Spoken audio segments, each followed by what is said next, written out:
जब भी हम अपनी पुरानी प्रॉपर्टी जो एक्वायर की हुई होती है, चाहे वो ज़मीन हो, चाहे वो मकान हो, चाहे वो दुकान हो, उसको जब हम सेल करने के बारे में सोचते हैं, तो हमारे दिमाग में एक क्वेश्चन आता है और वो क्वेश्चन ये होता है कि यदि हमको सेल करेंगे, तो इस पे क्या कैपिटल गेन लगेगा? इनकम टैक्स एक्ट के अंदर टैक्स की लायबिलिटी क्या होगी? तो आज मैं उस विषय पर चर्चा करने के लिए आपके सामने हूँ और हमारा विषय लिमिटेड होगा सिर्फ अचल संपत्ति के सेल पर जो कैपिटल गेन के प्रोविजंस हैं। इस चर्चा को आगे बढ़ाने के पहले मैं आपको अपना संक्षिप्त सा परिचय दे देना जरूरी समझता हूँ। मैंने इनकम टैक्स विभाग में लगभग 31 साल तक सेवा की है और उस दौरान मैंने कॉर्पोरेट टैक्सेशन पे और ट्रांसफर प्राइसिंग पे 2 बुक को ऑथर भी किया है। बाकी परिचय आपके सामने है। चलिए हम अपने विषय पर चर्चा के लिए आगे बढ़ते हैं। मैंने आज के इस वीडियो में जो टॉपिक सिलेक्ट किए हैं डिस्कस करने के लिए हैं, वो है कैपिटल गेन कब चार्जेबल होता है। ट्रांसफर के बारे में जानकारी दूंगा क्योंकि ट्रांसफर पे कैपिटल गेन लगता है जब असेट ट्रांसफर होता है। इमूवेबल प्रॉपर्टी कैपिटल गेन की परिधि में क्यों आती है, इसके बाद कैपिटल गेन का क्लासिफिकेशन किस तरह से होता है और अंत में आपकी जिज्ञासा कि कैपिटल गेन को कैलकुलेट कैसे किया जाएगा, उसका भी मैं आपके सामने समाधान करने की कोशिश करूंगा। Section 45 of income tax act कहता है कि जब भी कोई कैपिटल एसेट, वो चाहे लैंड है, चाहे बिल्डिंग है या कोई दूसरा इमूवेबल प्रॉपर्टी जब आप ट्रांसफर करते हैं, तो उसके ट्रांसफर पर जो भी प्रॉफिट एंड गेन्स होता है वो कैपिटल गेन के लिए लायबल होता है और वो उस साल में कैपिटल गेन के लिए चार्ज होता है जिस साल में वो आपने उस असेट को ट्रांसफर किया या सेल किया। इसके कुछ एग्जाम्पल्स इसके अंदर दिए गए हैं जिनके बारे में चर्चा आपसे बाद में करूंगा। अभी हम बढ़ते हैं आगे कि हमने बोला था कि कोई भी कैपिटल असेट जब हम ट्रांसफर करते हैं तो जो प्रॉफिट एंड गेन्स होता है वो कैपिटल गेन को चार्ज होता है। Now transfer of capital asset क्या है, क्योंकि मैं तो आज आपसे आम आदमी की जो समस्या है उसको बात करने के लिए आया हूं और वो है जब भी हम कोई प्रॉपर्टी सेल करते हैं तो उसके कॉन्सिक्वेंसेस क्या होते हैं, उसकी टैक्स लायबिलिटी क्या बनती है। जहां तक बात है ट्रांसफर की, जो बात कही गई उसके अंदर बहुत सारे मोड हो सकते हैं। वो कंपल्सरी एक्विजिशन लैंड का भी हो सकता है, वो हम जब अपने असेट है हमारा उसको हम बिजनेस के असेट में कन्वर्ट कर देते हैं तब भी हो सकता है। हम पार्ट परफॉर्मेंस उसको दे दिया, इसके बारे में चर्चा डिटेल में करना नहीं चाहूंगा क्योंकि मेरी उम्मीद है कि मैं आम लोगों की जो समस्या है उसको ले चलूं। आज हम बात करेंगे यदि कोई आप इमूवेबल प्रॉपर्टी ट्रांसफर करते हैं, सेल करते हैं, तो उसके टैक्स कॉन्सिक्वेंसेस क्या होंगे। एक और जो बात है हमारे दिमाग में रहती है कि यदि हमारी एग्रीकल्चर लैंड है तो कैपिटल एसेट की डेफिनेशन में आएगी या नहीं आएगी, क्या उसके ट्रांसफर पर कैपिटल गेन लगेगा। सेक्शन 214 जो इनकम टैक्स एक्ट का है उसमें कैपिटल एसेट डिफाइन किया गया है और उसमें प्रॉपर्टी ऑफ एवरी काइंड, कोई भी आपकी प्रॉपर्टी है वो चाहे इमूवेबल है चाहे मूवेबल है, वो कैपिटल एसेट की डेफिनेशन में आती है। एग्रीकल्चर जो लैंड है वो नॉर्मली कैपिटल गेन की परिधि से बाहर हो गई यदि ये रूरल एरियाज में सिचुएटेड है। लेकिन यदि एग्रीकल्चर लैंड जो स्पेसिफाइड एरिया उसमें सिचुएटेड है तो वो भी कैपिटल एसेट होगा और वो कैपिटल गेन के लिए चार्जेबल होगा। तो मैं आपको इस भ्रांति को नॉर्मल जो हमारी है कि वो एग्रीकल्चर लैंड है हर जगह कैपिटल गेन से एग्जम्प्ट होगी, उसको पहले मैं आपको दूर कर देता हूं। तो सेक्शन 214 में कहा गया है कि यदि कोई भी एग्रीकल्चर लैंड जो म्यूनिसिपैलिटी या उसको म्यूनिसिपल कॉर्पोरेशन कहिए, नगर पालिका परिषद कहिए, आप कुछ भी कहिए, नगर पंचायत कीजिए, या कैंटोनमेंट बोर्ड है और उसकी पॉपुलेशन या 10,000 से ज्यादा है। ये पॉपुलेशन अभी हम 2011 के सेंसस के हिसाब से ले रहे हैं। सो 10,000 से ज्यादा है तो उसमें यदि वो लैंड सिचुएटेड है तो वो भी कैपिटल गेन के लिए लायबल होती है, कैपिटल असेट है। इसके बाद यदि जो म्यूनिसिपल कॉर्पोरेशन है, नगर पालिका, नगर परिषद जो भी है या कैंटोनमेंट एरिया है, उसकी यदि पॉपुलेशन 10,000 से 1 लाख के बीच में है और ये जो लैंड है वो within 2 kilometre aerial distance में सिचुएटेड है तो वो भी आपकी कैपिटल गेन की परिधि में आती है, तो उसको ट्रांसफर करते हैं। यदि आपकी नगर पालिका, नगर परिषद या म्यूनिसिपैलिटी या कैंटोनमेंट बोर्ड का पॉपुलेशन 1 लाख से 10 लाख के बीच है और ये जो एग्रीकल्चर लैंड है विद इन 6 किलोमीटर के रेडियस में सिचुएटेड है, the outer limit of the municipal corporation, नगर पालिका जो भी कहिए आप, देन वो जो एग्रीकल्चर लैंड है वो भी कैपिटल गेन की परिधि में आएगी। इसके बाद यदि पॉपुलेशन 10 लाख से ज्यादा है उस नगर पालिका, नगर परिषद की, तो उसके जो एरिया है जुरिडिक्शन, उसके विद इन 8 किलोमीटर यदि कोई आपकी एग्रीकल्चर लैंड सिचुएटेड है तो वो भी कैपिटल एसेट होगा और यदि उसको आप ट्रांसफर करेंगे, सेल करेंगे, तो वो भी कैपिटल गेन की परिधि में आएगा। उसमें क्या एग्जम्पशन मिलेंगे, कहाँ इन्वेस्टमेंट करेंगे आप, वो मैं डिस्कस करूंगा। लेकिन मैंने आपको एक बात बता दी है यहाँ पर कि सारे एग्रीकल्चर लैंड कैपिटल गेन से एग्जाम नहीं है। मैंने जो आपको एरियाज बताए, यदि उसके अंदर वो एग्रीकल्चर लैंड सिचुएटेड है तो वो कैपिटल गेन के लिए चार्जेबल होगी। अब हम एक बात करें कि क्या एक दिमाग में ये भी बात आती है कि कैपिटल एसेट जो आपने आज से 20 साल पहले परचेस किया था, एक आपने 1 साल पहले परचेस किया था, यदि हम इसको सेल करते हैं, वो मैं बोला कैपिटल एसेट मतलब लैंड, बिल्डिंग या मकान जो भी हम बात कही है, तो क्या इन दोनों का अंदर टैक्स ट्रीटमेंट एक जैसा होगा? तो मैं यहाँ पर आपको एक क्लियर कर देना चाहता हूँ कि इनमें टैक्स ट्रीटमेंट एक जैसा नहीं होगा, टैक्स रेट अलग अलग होंगे। सो यदि आपने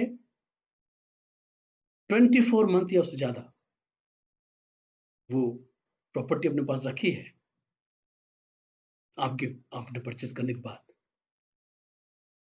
तो उसके केस में वो लॉन्ग टर्म कैपिटल गेन के लिए लायबल होगी और लॉन्ग टर्म कैपिटल गेन पे जो टैक्स रेट है वो कंसेशनल है 20% है। यदि उस प्रॉपर्टी को आपने 24 महीने से कम रखा है, 24 मंथ या उससे कम रखा है, तो उसके केस में शॉर्ट टर्म कैपिटल गेन होगा और उसका टैक्स रेट आपके लॉन्ग टर्म कैपिटल गेन से ज्यादा होगा।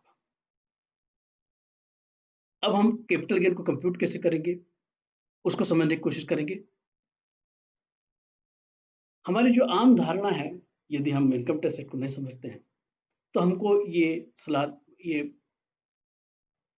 लगेगा कि मैंने एक प्रॉपर्टी, फॉर एग्जांपल एक रेजिडेंशियल हाउस मैंने 10 लाख रुपए में परचेस किया, 10 लाख में, और मैं उसको 7 ईयर्स बाद 20 लाख में सेल कर रहा हूं, तो मेरा प्रॉफिट 10 लाख हो गया और ये 10 लाख पे टैक्सेशन होगा। लेकिन ऐसा नहीं है, क्योंकि आपने जो इन्फ्लेशन है कास्ट में, उसका बेनिफिट इनकम टैक्स एक्ट आपको देता है। सो अपन इसकी बात करते हैं कि क्या क्या चीज होगी। नंबर 1, एक है फुल वैल्यू ऑफ कंसिडरेशन। आप जब प्रॉपर्टी को सेल करने जा रहे हैं तो उस प्रॉपर्टी के आपको जिस अमाउंट में आप रजिस्टर करवा रहे हैं, एक वो वैल्यू है। लेकिन यहां पर वो वैल्यू नहीं ली जाएगी यदि आपकी जो स्टाम्प ड्यूटी वैल्यूएशन अथॉरिटी है, वो स्टेट गवर्नमेंट या सेंट्रल गवर्नमेंट की जो अथॉरिटीज जो आपकी प्रॉपर्टी को रजिस्टर करती हैं, यदि उनने इसकी वैल्यू, आपने 20 लाख का बताया सेल, और वो बता रहे हैं ये 40 लाख का है, तो इस केस में full value of consideration 40 lakh रुपए दी जाएगी। इसकी चर्चा मैं आपको बाद में और करूंगा। सो आपको जो फुल वैल्यू कंसिडरेशन होगा उसमें से आपको क्या डिडक्शन मिलेगा कैपिटल गेन पे आने के लिए, क्योंकि आपको जो भी सेल किया वो कैपिटल गेन नहीं है। उसके अंदर से आपने जो एक्सपेंसेस इनकर किए हैं, जब आपने उसको ट्रांसफर कर रजिस्टर करवा रहे हैं, कोई ब्रोकर लगाया होगा आपने उसको सेल करने के लिए, तो जो एक्सपेंसेस आपके उसको ट्रांसफर करने के लिए आप इनकर कर रहे हैं, वो एक्सपेंसेस माइनस होंगे उसमें से, जो आपका टोटल कंसिडरेशन या जिसको हमने बोला फुल वैल्यू कंसिडरेशन। दूसरा, आपने जिस वैल्यू पर उसको परचेस किया था, वो परचेस वैल्यू में आपको इन्फ्लेशन का जो इंडेक्स है उसका बेनिफिट दिया जाएगा। वो इन्फ्लेशन ऑफ इंडेक्स क्या है उसको मैं बाद में डिस्कस करूंगा। इसके बाद यदि आपने परचेज करने के बाद उसके ऊपर कुछ इंप्रूवमेंट किया है, तो आपने सर बाउंड्री वॉल बना दी या लैंडस्केपिंग किया, जो इंप्रूवमेंट आपने किया उसके जो खर्चे किए आपने, वो भी आपको डिडक्शन मिलेगा। और डिडक्शन वो भी उसी अमाउंट का नहीं मिलेगा, बल्कि आपके इन्फ्लेटेड कास्ट को कंसिडर करके उसका डिडक्शन आपको मिलेगा।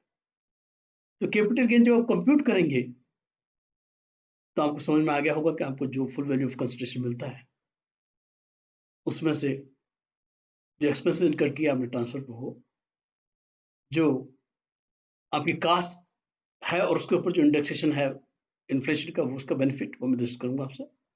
और इंडेक्स जो इंप्रूवमेंट किया आपने उसका इंडेक्सेशन कास्ट आपको बेनिफिट मिलेगा।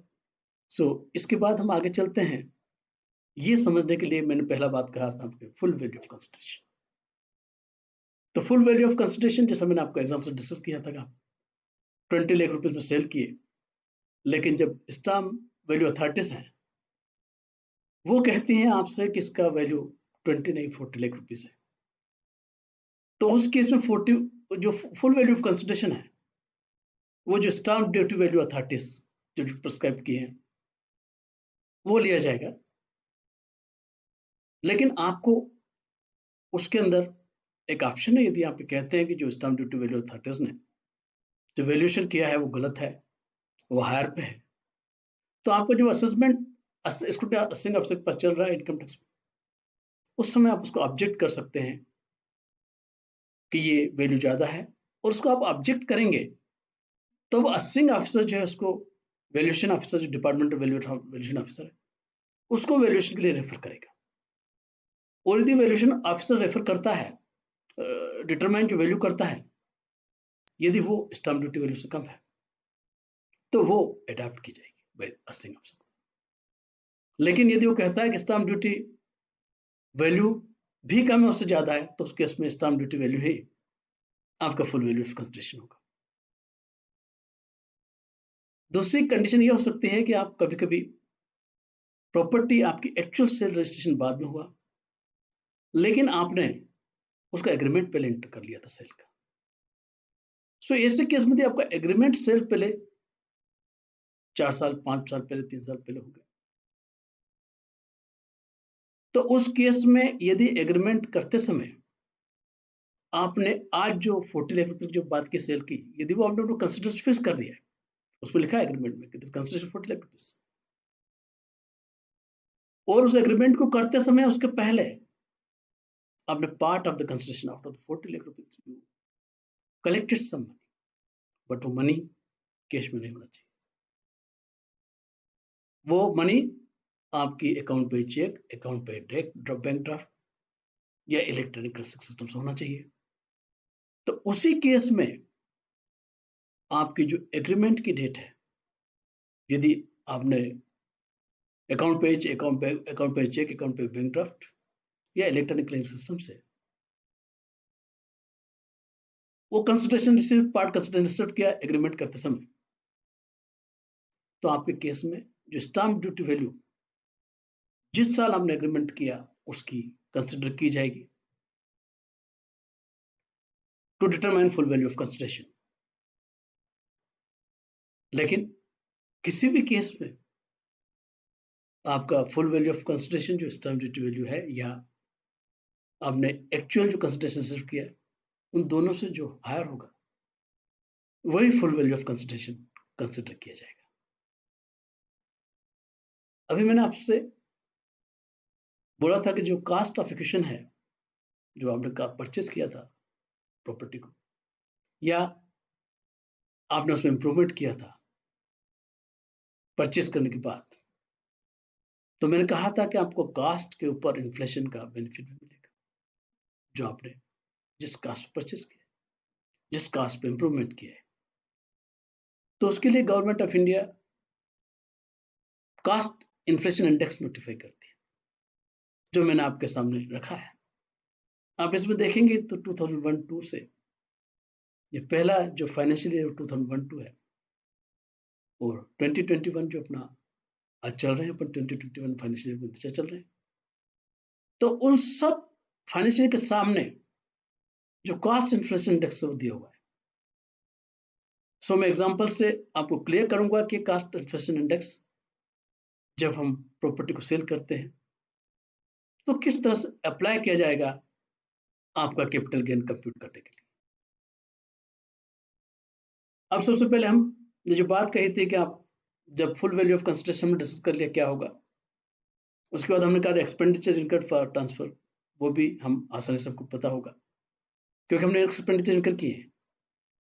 अब ये इंडेक्स कास्ट ऑफ एक्विजिशन मैंने कहा था कि अपन डिटरमाइन करके माइनस करेंगे। तो कास्ट ऑफ एक्विजिशन जो है आपकी, जिसमें परचेज किया था आपने, सो उसमें हम उसका रेशियो निकालेंगे। फॉर एग्जांपल मैंने पिछले एग्जांपल जो बोला था आपका कि आपने परचेज किया था 10 लाख रुपीस में। सो कास्ट ऑफ एक्विजिशन आपने कितने बताई थी उसकी, 10 लाख रुपीस। सो हम cost of inflation index of year of transfer, जो मैंने इंडेक्स बोला था, फॉर एग्जांपल 2021 में परचेज कर सेल कर रहे हैं उसको, तो उस ट्रांसफर का जो हमारा इंडेक्स है वो 301 मैंने बताया था आपको, उसको हम लेंगे और इसके बाद उसका रेशियो निकालेंगे कि जिस साल हमने एक्वायर किया था उस समय उसका कास्ट इन्फ्लेशन इंडेक्स क्या था। इसको मैं आपको न्यूमेरिकल एग्जांपल से आगे चल के एक्सप्लेन करूंगा। सो कास्ट इन्फ्लेशन इंडेक्स, यदि एक क्वेश्चन और आता है कि हमने प्रॉपर्टी 1/4/2001 के पहले परचेज की है, क्योंकि जो इंडेक्स है वो फाइनेंशियल 2001-2 से स्टार्ट होता है, मतलब 1/4/2001 के बाद जो प्रॉपर्टी परचेज की। सो यदि हमने इसके पहले भी यदि कोई प्रॉपर्टी परचेज की है तो हमारा कास्ट इन्फ्लेशन इंडेक्स जो है 1/4/2001 का ही लगेगा, और यदि उसके बाद परचेज की है तो जिस साल में परचेज किया है उसका कास्ट इन्फ्लेशन इंडेक्स लगेगा। मैं बिल्कुल आसान करने के लिए अभी आपके सामने एग्जांपल लेके आ रहा हूँ। देखिए एक एग्जांपल है जहां पर मैंने कहा है कि हमने एक प्लॉट ऑफ लैंड परचेज किया 28/10/2007, इट मीन्स हमारा फाइनेंशियल ईयर 17/8 है, उसको परचेज किया था, 10 लाख में परचेज किया था, और हमने 30 सितंबर 2020 को बेच दिया 50 लाख रुपीस में। सो यदि हम इसकी कास्ट इन्फ्लेशन इंडेक्स निकालना चाहते हैं तो हमको ये पता लगाना पड़ेगा कि जिस साल में 7/8 में हमने इसको परचेज किया उस समय कास्ट इन्फ्लेशन इंडेक्स क्या है, मैं जो टेबल बताया था उसे निकालना होगा। तो हमने उसमें देखा कि 129 है। फिर हमको देखना पड़ेगा जिस साल हम इसको ट्रांसफर कर रहे हैं, हमको ट्रांसफर कर रहे हैं 2021 फाइनेंशियल ईयर में, तो उसका इंडेक्स क्या है वो हमने देखा था 301 है। अब देखिए हम सबसे पहले कास्ट की बात करें, कास्ट का इंडेक्स कास्ट एक्विजिशन क्या है। सो 10 लाख रुपीस आपकी कास्ट थी, हमने रेशियो निकाला 301 डिवाइडेड बाई 129, उस रेशियो को हमने 10 लाख रुपीस से मल्टीप्लाई किया, तो आप देख रहे हैं हमारी कास्ट इंडेक्स का कास्ट एक्विजिशन 23,33,333 आ गया। सो आपके जो 10 लाख रुपए की जो आपने इमोल प्रॉपर्टी परचेस की थी, वो जब हम कैपिटल गेन कंप्यूट करेंगे तो हमको जो बेनिफिट मिलेगा डिडक्शन का वो 23,33,000 का होगा। अब हम बात करते हैं इंडेक्स कास्ट ऑफ इंप्रूवमेंट क्या है। तो देखिए आपका इंप्रूवमेंट जिस साल में आपने फाइनेंशियल ईयर में जिस साल आपने परचेस किया है उस साल भी आप कर सकते हैं, उसके बाद में भी आप कर सकते हैं। तो यहाँ मैं एग्जांपल ये क्लियर करना चाह रहा हूँ, फॉर एग्जांपल यदि उसी साल में यदि आपने किया है जिस साल में आपने परचेस किया है, तो जो आपका इंडेक्स है वो उसी साल के लिए जाएगा, 7-8 के लिए जाएगा। लेकिन मैं एक एग्जांपल कह रहा हूँ, आपने प्रॉपर्टी को लिया था 2007-8 में और आपने उसको सेल किया, सेल तो उसी साल में किया 2021 में, लेकिन आपने फाइनेंशियल 13-14 के अंदर उसमें आपने इंप्रूवमेंट किया और एक्सपेंडिचर इनकर किए, आपने बाउंड्री वॉल बनाई उसको प्रोटेक्ट करने के लिए और उसमें 3 लाख रुपीज खर्च किए। नाउ इस केस में अपन इंडेक्स कास्ट ऑफ इंप्रूवमेंट कैसे निकालेंगे? तो देखिए 3 लाख रुपीज हमने लिया, इसके बाद हमने किस चीज का रेशियो से मल्टीप्लाई किया है, जो जिस साल में हम ट्रांसफर कर रहे हैं प्रॉपर्टी को 2021 इंडेक्स 301 है। 13-14 फाइनेंशियल जब हमने इंप्रूवमेंट किया था 3 लाख रुपीज खर्च किए थे उसके ऊपर, उस समय इंडेक्स 220 था। तो इसका रेशियो जब हमने निकाला 3 लाख से मल्टीप्लाई किया तो हमने जो इंप्रूवमेंट में 3 लाख रुपीज खर्च किए थे, अब हमको डिडक्शन कितना मिलेगा? 4,10,454। सो ये रही आपके इंडेक्स कास्ट ऑफ इंप्रूवमेंट। अब चलिए अपन फाइनल कैपिटल गेन का कंप्यूटेशन करने की बात करते हैं।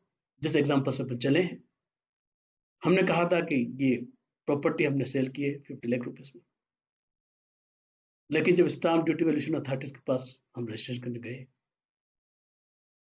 तो वो कहते हैं इसकी वैल्यू 1 करोड़ रुपीज है और वो आपसे स्टाम्प ड्यूटी चार्ज करते हैं 1 करोड़ रुपीज पे। तो जैसा मैंने कहा section 50C of income tax act, यदि आप ऑब्जेक्ट नहीं करते हैं तो इनकम टैक्स एक्ट के अंदर जो फुल वैल्यू ऑफ कंसिडरेशन क्या लिया जाएगा? 1 करोड़ रुपीज।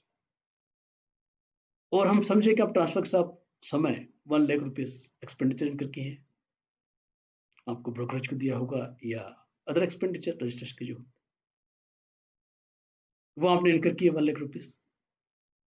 सो देखिए कैपिटल गेन का कंपटीशन जो हमने एग्जांपल देखा था, यदि सीधी सीधी बात करते तो हमने 50 लाख में सेल किया था, सेल डेट एंटर किया, 10 लाख कास्ट थी, तो आपके हिसाब से यदि आम आदमी समझता तो 40 lakh rupees profit and gains हुआ उसके ऊपर से, वो टैक्सेबल होता है।